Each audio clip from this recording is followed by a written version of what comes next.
ಯಾವಾಗಲೂ ಮನಸ್ಸಲ್ಲಿ ಏನಾದರೂ ಇದ್ರೆ ಬೇಗ ಹೇಳೋದು ಒಳ್ಳೇದಂತೆ. ಪ್ರೀತಿ ಊಟಕ್ಕೆ ಕಾರಣ ಇರಲ್ಲ, ಹುಟ್ಟಿದಾಗ ಅದನ್ನ ಪ್ರಶ್ನೆ ಮಾಡೋಕ್ಕೂ ಮನಸ್ಸಾಗಲ್ಲ. ಸ್ಟೇಟಸ್ ನೋಡಿ ಮನುಷ್ಯರನ್ನ ಆಯ್ಕೆ ಮಾಡ್ಕೊಳ್ಳುವಂಥ ಈ ಜನರ ಮಧ್ಯೆ ನೀನೊಬ್ಬ ಫೇಲ್ಯೂರ್ನ ಆಯ್ಕೆ ಮಾಡ್ಕೊಂಡೆ ಮನ್ಸ. ಬೆಳಗ್ಗೆಯಿಂದ ಎಷ್ಟಂತ ಕಾಲ್ ಮಾಡ್ಬೇಕು ನಾನು ನಿನ್ಗೆ? ಕಾಲ್ ಮಾಡಿದೆ ಮನ್ಸ, ಅದೇನೋ ಗೊತ್ತಿಲ್ಲ, ಕಾಲೇ ಬರ್ತಾ ಇಲ್ಲ. ಬೆಳಗ್ಗೆಯಿಂದ ಫೋನು ವರ್ಕ್ ಆಗ್ತಾ ಇಲ್ಲ, ಅದನ್ನೇ ಚೆಕ್ ಮಾಡ್ತಿದ್ವಿ. ಕೇಳುಂಗೆ ಅದೇ ಮನ್ಸ, ಅದೇನೋ ಗೊತ್ತಿಲ್ಲ, ಬೆಳಿಗ್ಗೆಯಿಂದ ಔಟ್ ಗೋಯಿಂಗು ಇಲ್ಲ, ಇನ್ಕಮಿಂಗು ಇಲ್ಲ.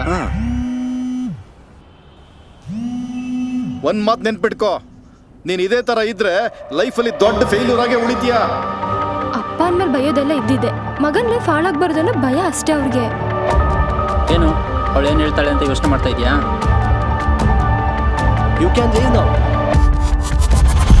ಎಲ್ಲ ನನ್ನ ಫ್ರೆಂಡ್ಸು, ಸಂಬಂಧಿಕರು ನನ್ನ ಮಗ ಡಾಕ್ಟ್ರು, ಇಂಜಿನಿಯರು, ಬಿಸ್ನೆಸ್ ಮೆನ್ ಅಂತ ಹೇಳ್ತಾ ಇರುವಾಗ ನನ್ನ ಮಗನ ಕೈನಲ್ಲಿ ಒಂದು ಇಂಟರ್ವ್ಯೂ ಪಾಸ್ ಮಾಡಕ್ ಆಗ್ಲಿಲ್ಲ ಅಂತ ಯಾವ ಬಾಯ್ನಲ್ಲಿ ಹೇಳೋ?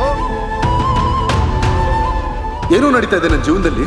ಖಂಡಿತ ಆಸೆ ನೆರವೇರ್ತಾ ಇಲ್ಲ, ಪಟ್ಟಿದ ಶ್ರಮ ಕೈ ಹಿಡಿತಿಲ್ಲ. ಮುಗೀತು ಕಣ, ನನ್ನ ಲೈಫ್ ಮುಗೀತು.